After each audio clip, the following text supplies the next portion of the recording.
Amém. Boa noite, meu irmão. Boa noite, minha irmã. Que a bênção do Senhor repouse sobre a sua vida, sua casa e sua família, em nome de Jesus. Amém. Abra sua Bíblia comigo, por gentileza, no Salmo de número 40. 40. Há alguns anos eu ouvi essa frase: fez 40, agora aguenta. Nunca mais li o Salmo 40 de outra forma. Claro que eu devo ter ouvido alguém dizer sobre outra pessoa, naturalmente. Salmo de número 40, em 1519, eu fiz um solo com essa canção que aí está. Me lembro como se fosse hoje. Imaginei que a minha carreira artística estivesse começando e descobri que ela estava encerrando. Salmo de número 40.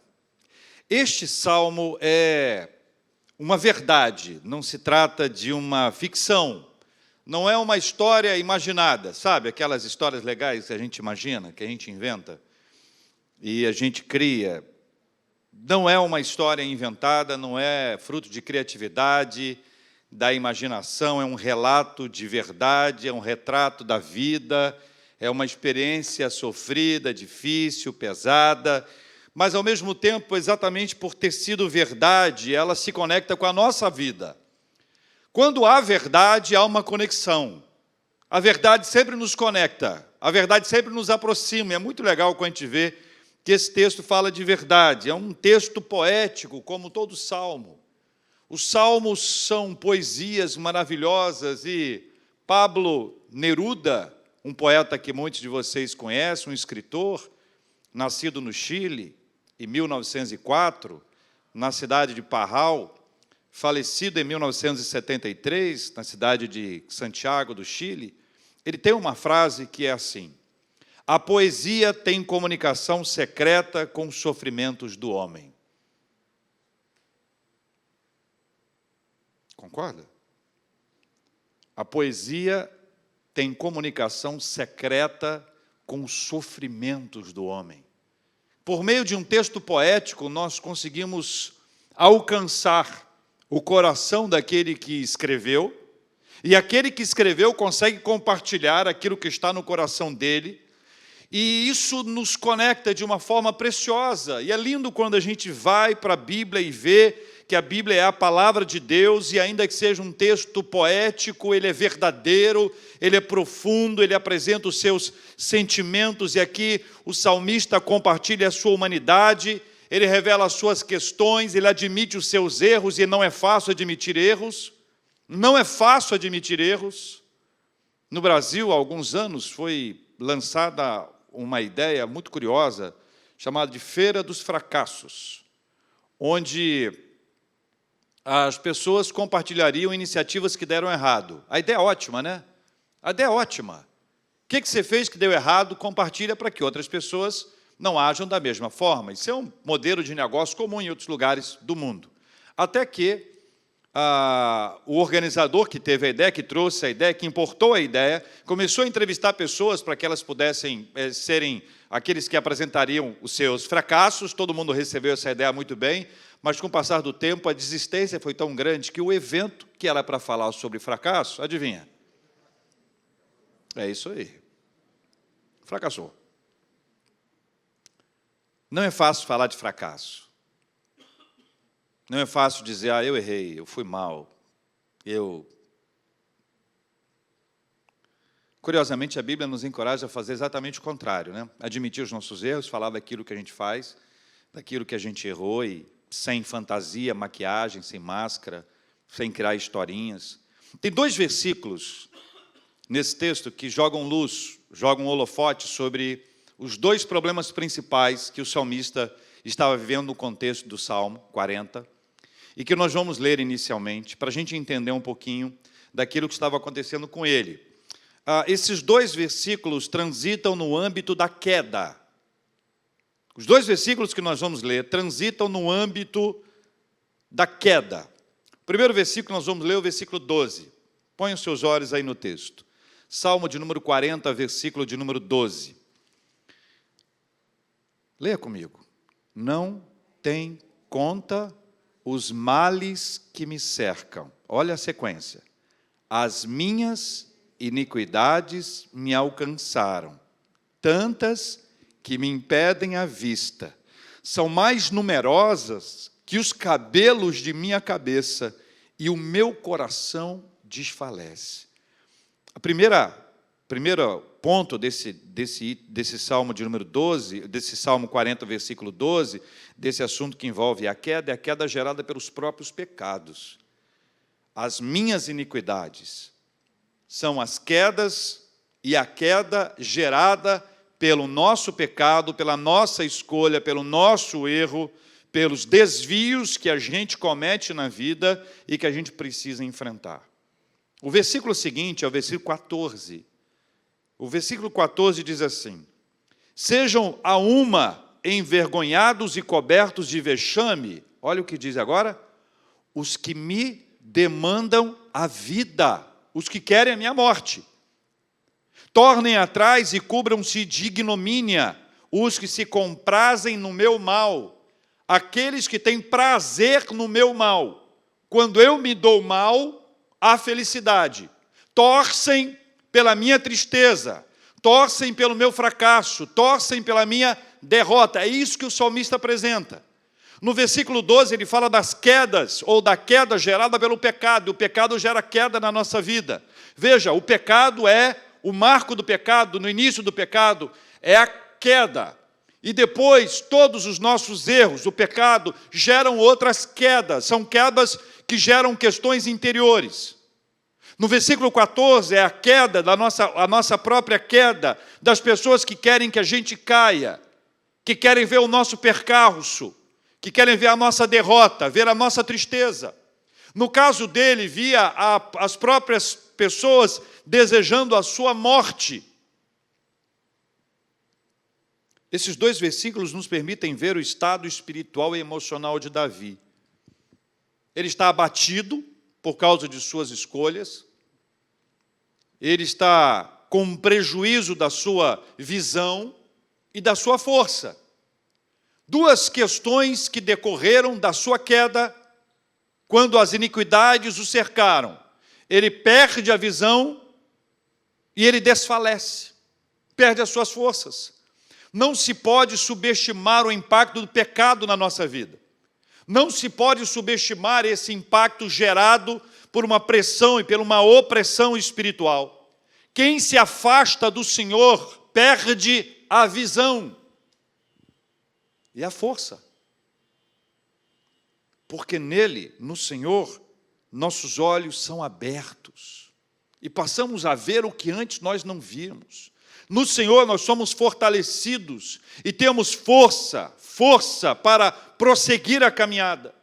Davi precisa se recompor espiritualmente. Para se recompor espiritualmente, ele precisa da misericórdia do Senhor. Misericórdia do Senhor. A questão do versículo 14 é que ele está sob perseguição dos que desejam a sua morte. O seu reinado, você que conhece a história bíblica, sabe que ele enfrentou muitas guerras. Eles eram perseguidos o tempo inteiro, inimigos ferozes que criavam estratégias para vê-lo derrotado e destruído. Ou seja, ele vivia num tempo de absoluta instabilidade. E todo tempo de instabilidade requer de nós maior esforço para alcançar a estabilidade. Só que a estabilidade num tempo de instabilidade é produto raro, raríssimo.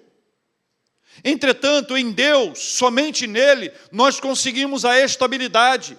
Nós passamos a pés enxutos quando o mar está revolto. Nós conseguimos caminhar em meio às pressões e opressões e vamos seguindo firmes. Só o Senhor é capaz de nos dar a graça de vencermos os obstáculos da nossa vida em tempos de instabilidade. Então a pergunta é, como sair de uma situação assim? Como lidar com isso que ele está descrevendo aqui? Porque isso que ele descreve é angustiante. Isso que ele descreve é sofrido. Isso que ele descreve adoece. Isso que ele descreve tira a nossa alegria, tira o nosso ânimo. Isso que ele descreve nos leva para o canto. Nos faz querer fechar os olhos e não ter contato com mais ninguém. Então o Salmo 40 se torna um manual de sobrevivência. O Salmo 40 se torna um manual de sobrevivência e alguns segredos são compartilhados com a gente.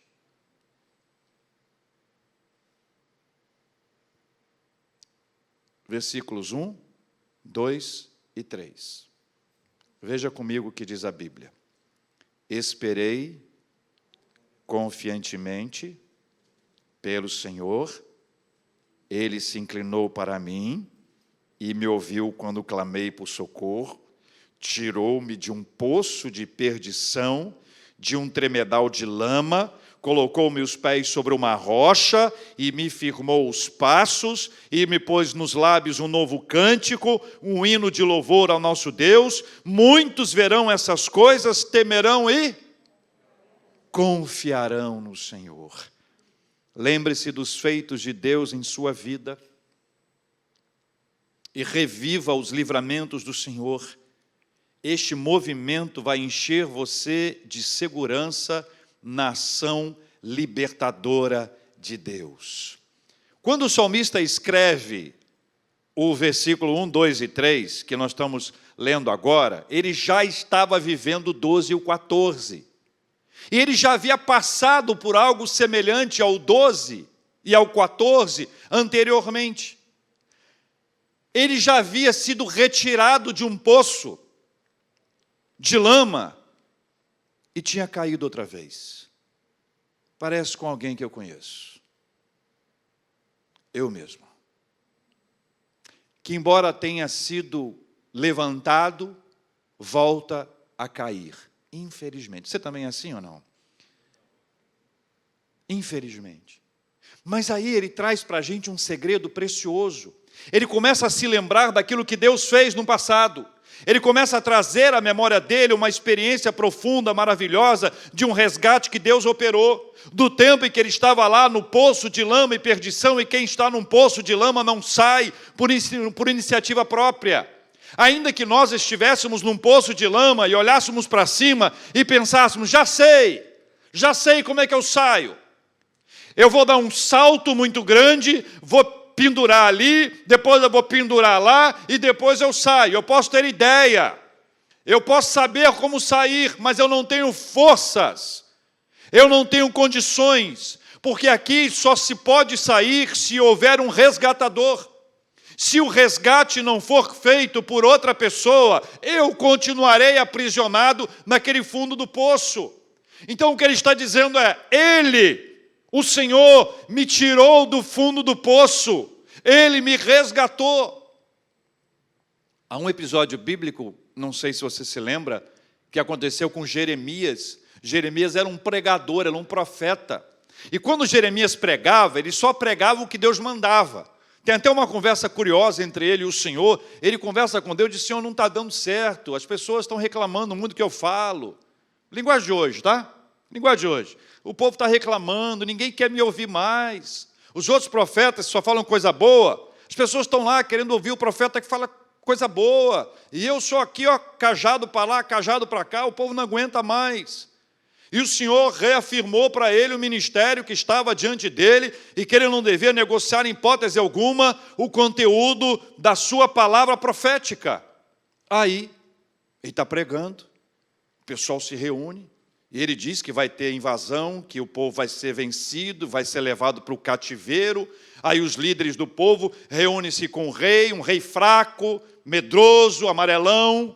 Chegam para esse rei e dizem para ele, olha, quando Jeremias fala, as pernas do povo tremem, os soldados ficam com as mãos trêmulas, eles ficam com medo, eles não querem ir para a guerra, eles estão já se sentindo derrotados, ele está acabando com o moral do nosso exército.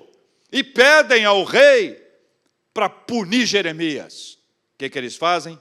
Jogam Jeremias numa cisterna ou num poço cheio de lama, lá dentro lá. E lá ele fica, para morrer. Olha, havia fome. Se havia fome aqui em cima, imagina lá embaixo. Se o povo estava passando necessidade em cima, imagina lá embaixo. Aí aparece um cara chamado Ebed-Meleque. E ele pede ao rei a autorização para resgatar Jeremias. Ele faz uma coisa linda. Ele pega vários panos velhos, antigos, joga e diz para o profeta, olha que detalhe, coloca debaixo do braço das axilas, para quando você for puxado pela corda, não ser machucado. Jeremias, que era Jeremias, homem de Deus, profeta do Senhor, que escreveu Lamentações, escreveu o livro que leva o seu nome, ele não tinha condições de sair dali sozinho, ele precisou de um resgatador, o que aponta para Jesus. Jesus é o nosso resgatador. Nenhum de nós tem condições de sair do poço de lama e perdição que nós estamos em razão do pecado. Nós precisamos de um resgatador, e o nosso resgatador veio e nos resgatou, e diz a Bíblia, ele nos libertou do império das trevas e nos transportou para o reino do Filho do seu amor. Amém? Louvado seja o nome do Senhor. Lembre-se dos feitos de Deus em sua vida. Reviva os livramentos do Senhor. Este movimento vai encher você de segurança na ação libertadora de Deus. Versículos 4 e 5. 4 e 5. Bem-aventurado o homem que põe no Senhor a sua confiança e não pende para os arrogantes, nem para os afeiçoados à mentira. Arrogância e mentira. Versículo 5. São muitas, Senhor, Deus meu, as maravilhas que tens operado e também os teus desígnios para conosco. Ninguém há que se possa igualar contigo. Eu quisera anunciá-los e deles falar, mas são mais do que se pode contar. Renove a sua fé e a sua confiança em Deus. A nossa profissão de fé é a declaração de que a nossa confiança está somente no Senhor, e as circunstâncias, ainda que adversas, não são maiores que o nosso poderoso Deus. Não são maiores que o nosso poderoso Deus. Nós não vamos pender nem para a arrogância, nem para a mentira. Nossos olhos estarão voltados para o Senhor. Nós renovamos a nossa fé e a nossa confiança em Deus. Nós declaramos, nós anunciamos esta confiança no Senhor e podemos afirmar com todas as letras que o Senhor é mais poderoso que qualquer adversidade que nós venhamos a enfrentar. Há um texto do profeta Isaías, 8 séculos antes de Cristo.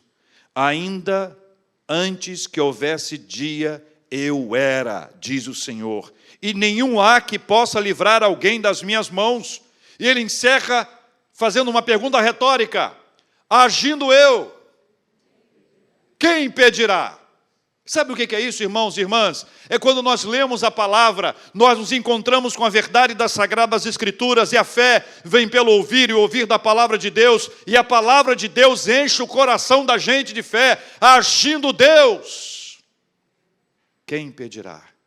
Romanos 8:31, o apóstolo Paulo escreve: que diremos, pois, à vista dessas coisas? Se Deus é por nós, quem será contra nós? Não são chavões, não é frase de impacto, não é slogan, sabe? São palavras do Senhor para a nossa vida. Jesus, para os seus discípulos, numa situação de absoluta inquietação e ansiedade, ele disse: não se turbe o vosso coração. Credes em Deus, crede também em mim. João 14:1. Credes em Deus, crede em Deus, crede também. Esta é a nossa perspectiva. À medida que nós vamos caminhando na palavra do Senhor, nós vamos percebendo que a nossa confiança é renovada nele. Nós não caminhamos para a mentira, nem para a arrogância. Nós declaramos as maravilhas de Deus, e aí nós declarando as maravilhas de Deus, nós professamos a nossa fé. E a cada momento que nós reafirmamos a nossa fé, nós estamos reafirmando a nossa confiança no Senhor, e que as circunstâncias, ainda que adversas, elas não são maiores que o nosso poderoso Deus. Versículos 6, 7 e 8. Sacrifícios e ofertas não quiseste. Abriste os meus ouvidos. Holocaustos e ofertas pelo pecado não requeres. Então eu disse: eis aqui estou, no rolo do livro está escrito a meu respeito. Agrada-me fazer a tua vontade, ó Deus meu. Dentro do meu coração está a tua lei. Resolva obedecer e buscar a vontade de Deus em primeiro lugar. Primeiro, resolva obedecer. E buscar a vontade de Deus em primeiro lugar. O cristão nascido de novo busca a obediência a Deus por amor e não para receber algo a mais do Senhor. Nós não buscamos o Senhor para receber o favor de Deus. Nós buscamos ao Senhor por amor. Essa é a tônica da nossa vida espiritual. Não queremos nada em troca. Pelo contrário, já recebemos tudo em troca. Já recebemos demais. Toda a nossa vida é de gratidão, de louvor ao Senhor, pelo que nós já recebemos da parte dEle. Resolva obedecer ao Senhor. E aqui duas questões complicadas e simples. Simples, temos que obedecer a Deus. Complicada? Temos que obedecer a Deus. Há uma briga constante entre a minha vontade e a vontade divina. Entre a sua vontade e a vontade de Deus. Nós sabemos que a vontade de Deus, ela é três coisinhas. Ela é? Eu gosto assim, boa, agradável e perfeita. Termina com perfeita. Boa, agradável, é ótima. Nós sabemos a vontade do Senhor e a nossa. A nossa não é nem boa, nem agradável, nem perfeita, 100%. Nós temos dificuldades com isso. Houve uma ocasião curiosíssima em que o rei era Saul. E Samuel era o líder espiritual do povo. Deus deu uma ordem. A ordem de Deus foi clara. Não façam sacrifícios. Não. Samuel foi ver o que estava acontecendo e ouviu, no meio do povo, um alarido. O povo fazendo festa. Festa associada a sacrifício. Quando se aproximou, viu que, na verdade, o rei Saul havia determinado que sacrifícios fossem oferecidos. A ordem de Deus não é para ser questionada. A ordem de Deus é para ser obedecida. Ordem divina, Deus sabe todas as coisas. Cabe ao homem, por melhor que seja a sua intenção, fazer aquilo que Deus determine. Deus conhece as intenções do coração. Saul achou que poderia convencer a Deus em razão da sua atitude, inclusive convencer a Samuel. Entretanto, diz a palavra do Senhor no primeiro livro de Samuel, capítulo 15, versículo 22. Samuel disse para ele: tem porventura o Senhor tanto prazer em holocaustos e sacrifícios, quanto em que se obedeça a sua palavra? E aí vem uma frase que a maioria de nós conhece. Eis que o obedecer é melhor do que o sacrificar, e o atender melhor do que a gordura de carneiros. O que Deus estava estabelecendo ali? Um princípio básico para a nossa vida. O sacrifício era algo requerido pelo Senhor, tinha princípio, meio e fim, tinha o propósito, tinha hora, tinha razão, tinha tudo. Mas nada disso era superior à determinação de Deus em nós caminharmos em obediência a Ele. A estratégia de Saul é uma estratégia muito comum também hoje em dia, de tentar dar um jeito de espiritualizar alguma coisa para, por meio desse jeito, convencer a Deus, ou tornar o coração de Deus sensível à minha palavra. Mas não é isso que a Escritura nos ensina. A palavra do Senhor nos chama a atenção para a obediência, da mesma forma que é simples, vamos obedecer a Deus, é complexo, vamos obedecer a Deus, que há uma guerra entre nós. A segunda coisa que é tão simples e é complexo é estabelecer a vontade de Deus em primeiro lugar na nossa vida. Jesus disse, Mateus 6,33, buscai, pois, em primeiro lugar, em reino de Deus, acrescentados. Certo? De novo. Buscai, pois, em primeiro lugar o seu reino e a sua justiça. Todas, tem gente que dá uma ampliada aí, viu? Todas as demais. Jesus está falando das demais ali do texto, vamos lembrar disso. Ele está ensinando a gente a priorizá-lo, a conversar com ele primeiro. Eu lembro de um senhor que eu conhecia há muitos anos, E ele me contou assim, olha, JR, eu nem seminarista eu era, nem morava em Vitória ainda. Ele falou para mim assim, olha, meu dízimo, a parte, o meu salário chegou, ele era aposentado já há muitos anos também. Meu salário chegou, eu separo o dízimo, eu coloco numa caixinha, e eu coloco em cima do armário. Eu não sei porque ele estava me contando. Aí depois eu entendi. Aí ele falou assim, ladrão entrou na minha casa. Você sabe o que ele roubou? Foi o quê? A parte de Deus. Está perdido. Fiquei com dó do ladrão, quase que eu fui atrás dele. Falei, rapaz, devolve isso aí, que isso aí ficou ruim para você, hein? Ficou ruim para você. Mas eu trago essa história dele para lembrar que essas coisas são simples e complexas. Bem simples e complexas. Simples. Separe. Dê prioridade ao Senhor. Dê o melhor tempo do seu dia para o Senhor. Abra o seu dia na presença de Deus. Separe um tempo apropriado, horário nobre, faixa nobre do seu tempo, para oração, para a leitura da Bíblia. Curiosamente, a gente entrega uns horários para Deus assim, ruinzão, madrugada. Televisão, é igual televisão. O pessoal entrega horário evangélico para madrugada, a galera da madrugada. Sabe, horário ruim, pessoal desesperado. Tanto que faz quanto que assiste. A gente precisa entender que a gente precisa dar prioridade para Deus. Primazia. Fazer a melhor coisa para Ele. Então você tem aqui a conjugação das duas coisas muito importantes, é a vontade de Deus e o primeiro lugar para Ele, a primazia para Ele. Isso é um exercício diário, simples, mas na hora de fazer, complexo. Versículos 9 e 10. Proclamei as boas novas de justiça na grande congregação. Jamais cerrei os meus lábios, tu sabes, Senhor. Não ocultei no coração a tua justiça. Proclamei a tua fidelidade e a tua salvação. Não escondi da grande congregação a tua graça e a tua verdade. Compartilhe os feitos de Deus em sua vida. Anuncie a fidelidade do Senhor. Conte as experiências em que a graça divina foi manifestada em sua caminhada. Conte, compartilhe, fale com as pessoas aquilo que Deus fez na sua vida. Conte para as pessoas aquilo que o Senhor operou na sua história, ao longo de toda a sua trajetória. Fale dos feitos de Deus.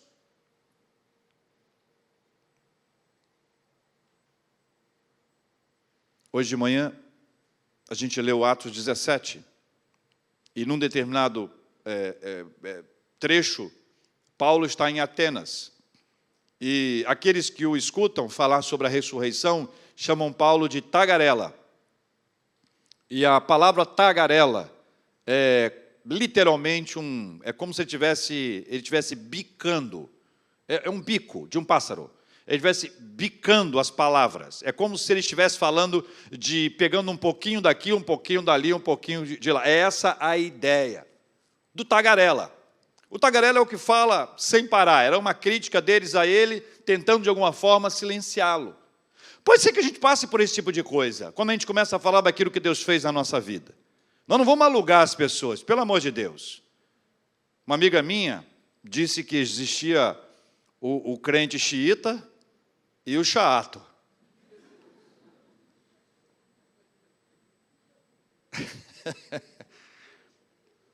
Eu já fui chato. E xiita também. Agora não sei. A gente tem que ter equilíbrio. Só não pode ter omissão.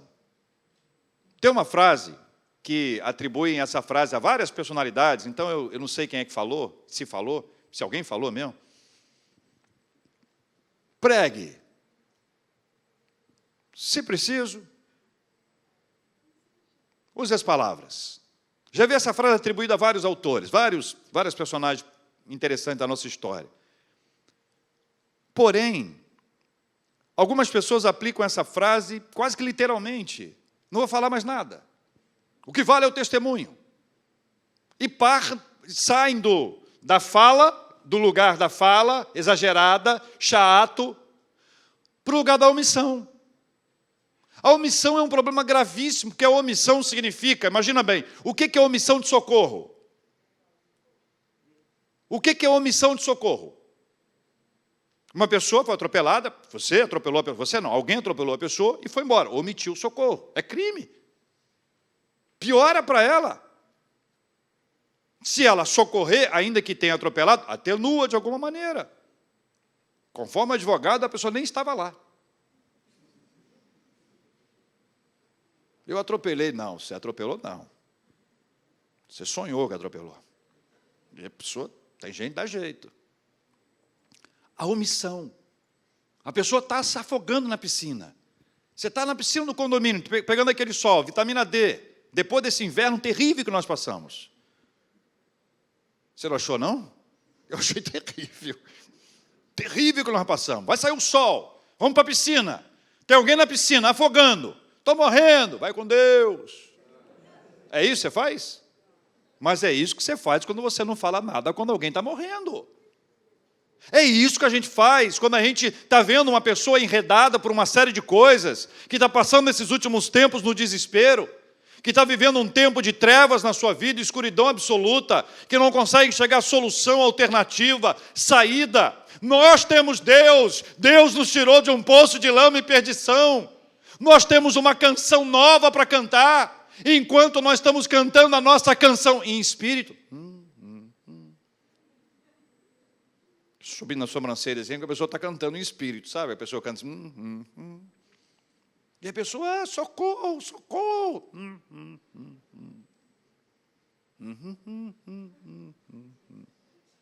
Omissão de socorro. A omissão é um gravíssimo problema. Na contramão da omissão está o anúncio. O Salmo 96, versículo 3, canta e ensina, anunciai entre as nações a sua glória, entre todos os povos a sua maravilha.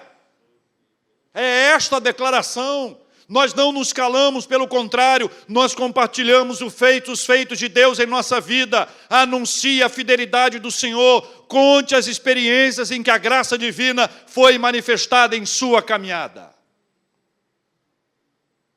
Em 1519, programa de rádio, uma determinada igreja.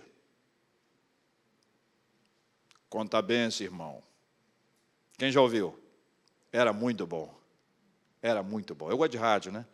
Então eu gostava demais. A pessoa contava a bênção. E aí ficou o negócio, conta a bênção, conta a bênção, conta a bênção. Jesus, em Lucas capítulo 15, versículo 32, disse, entretanto era preciso que nos regozijássemos e nos alegrássemos, porque esse teu irmão estava morto e reviveu, estava perdido e foi achado. É o final da parábola do filho pródigo de Lucas 15. A declaração é que este filho estava morto e agora reviveu. Reviveu. Quando é que um pai e uma mãe vai se esquecer que o filho esteve à beira da morte e pela graça de Deus ele está vivo? Quando que um pai e uma mãe vão olhar para essa criança de uma forma normal? Quando que um pai e uma criança vão deixar de se alegrar com cada pequena vitória desse menino? Voltando à piscina. Estava na piscina, passando lá de fora da piscina, vi na piscina, no condomínio assim, eu passando, vi um pai jogando uma bolinha, um menino que já era um adolescente. Eu achei aquela brincadeira meio infantil. Sabe, quando você dá uma olhadinha, você é estranho, um menino grande para essa brincadeirinha. E o menino pulando, pegando a bolinha. Isso é brincadeira de, né? Menorzinho, né? Aí, daí a pouco, a bola caiu fora da piscina. O menino foi buscar. Ele era amputado. Ele estava com prótese. E parecia nova, dada a alegria dele. Eu saí envergonhado. Estou contando para você, mas não conta para ninguém, só ficar entre nós dois. Saí envergonhado, porque eu estava ali achando que a brincadeira era infantil, mas eu não tenho a menor ideia do que é ter aquela alegria daquele menino com a prótese, pulando alegremente, celebrando o fato de poder andar. Quem é que pode olhar para isso de forma normal? Esse é o encontro com a verdade que nós anunciamos a graça, o milagre, o poder de Deus. Quando nós celebramos na presença do Senhor e compartilhamos com as pessoas os seus feitos, nós anunciamos aquilo que Deus fez. Não tem omissão de socorro, não tem silêncio. Nossos lábios são abertos e o nosso Deus é glorificado. Versículos 11, 13, 15, 16 e 17. Não retenhas de mim, Senhor, as tuas misericórdias. Guarda-me sempre a sua graça e a tua verdade. Praze-te, Senhor, em livrar-me, dá-te depressa, ó Senhor, em socorrer-me. Sofram perseguição por causa da sua ignomínia os que dizem, bem feito, bem feito. Folguem em ti, se rejubilem todos os que te buscam. Os que amam a tua salvação digam sempre, o Senhor seja magnificado.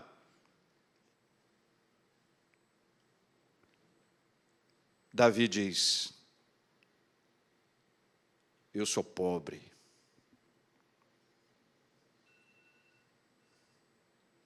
Hora do remédio. Chegou.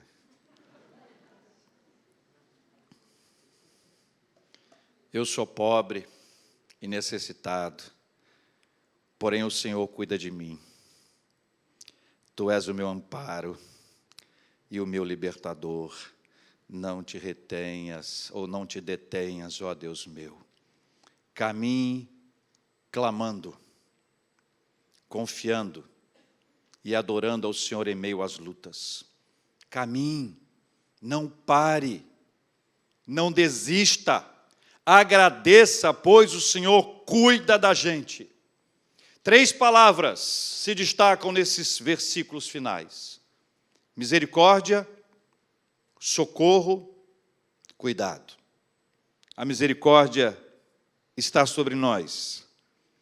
Porque a misericórdia, Deus nos socorre.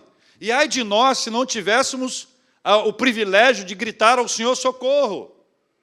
A gente grita, muitas vezes, silenciosamente. Eu já gritei silenciosamente. Quem já gritou também silenciosamente? Socorro, Senhor. Socorro.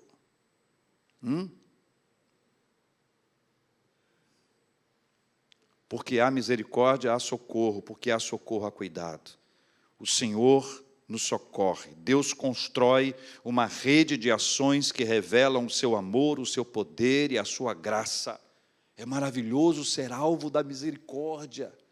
É extraordinário receber a resposta do socorro do Senhor. Como eu gosto de olhar as montanhas.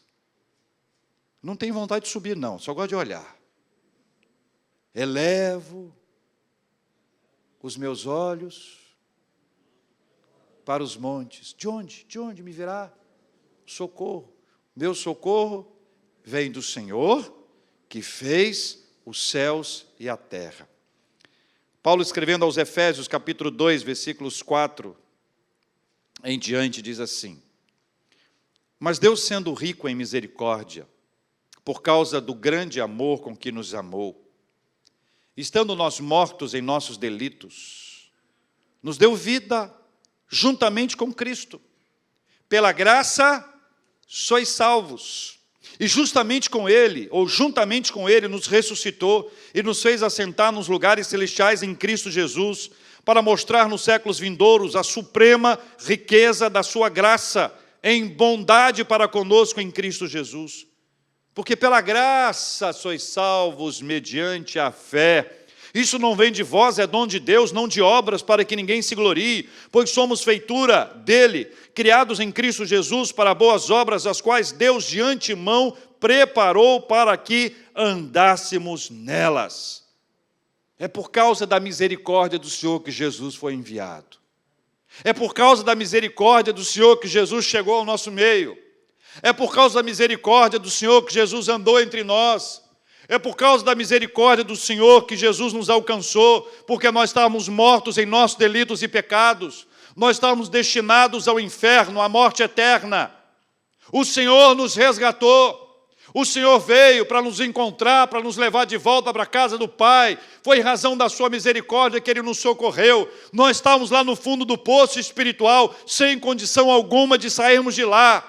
sem termos ideia da maneira como nós poderíamos pensar para criarmos uma saída, uma alternativa. O Senhor nos resgatou, Ele veio ao nosso encontro e nos tirou do fundo do poço e nos colocou os pés sobre a rocha e nos firmou os passos e colocou em nossos lábios uma nova canção, um hino de louvor ao nosso Deus. Misericórdia, socorro, cuidado. Salmo 40, versículo 16. Folguem em ti e rejubilem todos os que te buscam, os que amam a tua salvação, digam sempre: o Senhor seja magnificado. Amém. Vamos orar? Eu quero orar com você nessa hora, dentro dessa palavra de Deus para a nossa vida. Eu não sei se você já teve a mesma sensação que eu de olhar para o Salmo 40 e ficar só nos primeiros versículos. Ainda mais aquela letra que eu cantei no início da minha carreira artística e no encerramento da mesma.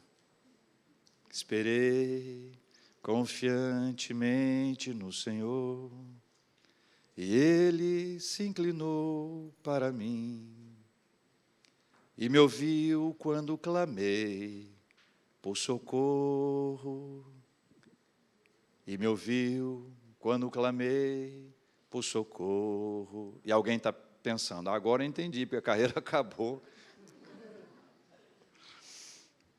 É tão bom quando a gente sabe que Deus está com a gente em todo o tempo. Eu volto os meus olhos para os versículos 12 e 14. Os pecados cercaram Davi. Ele não conseguia enxergar saída, alternativa. Os pecados o amarraram. Ele perdeu a visão espiritual e a força espiritual. Não estou aguentando nada. Estou aguentando nada. É até capaz de dizer que Deus me abandonou. Deus me abandonou.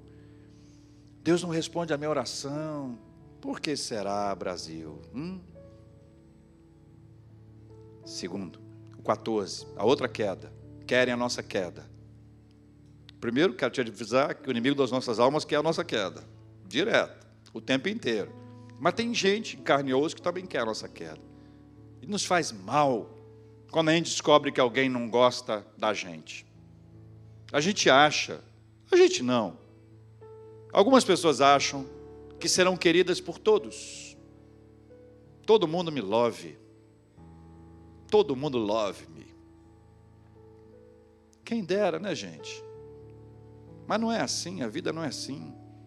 Tem uns que gostam e tem uns que não gostam. Faz parte. Não estressa com isso, não. Não estressa, não. Faça a sua parte, o melhor possível, mas não brigue por causa disso. Diante de todas essas questões que nos cercam e que querem promover a nossa queda, nós precisamos da ajuda do Senhor. Primeiro, lembre-se daquilo que Ele fez. Ele já te tirou do poço de lama uma vez. Vamos clamar para Ele tirar de novo em nome de Jesus. E vamos fugir desse poço, hein? Pelo amor de Deus, hein? Vamos fugir desse poço. Vamos orar? Se você puder ficar de pé, quero orar com você.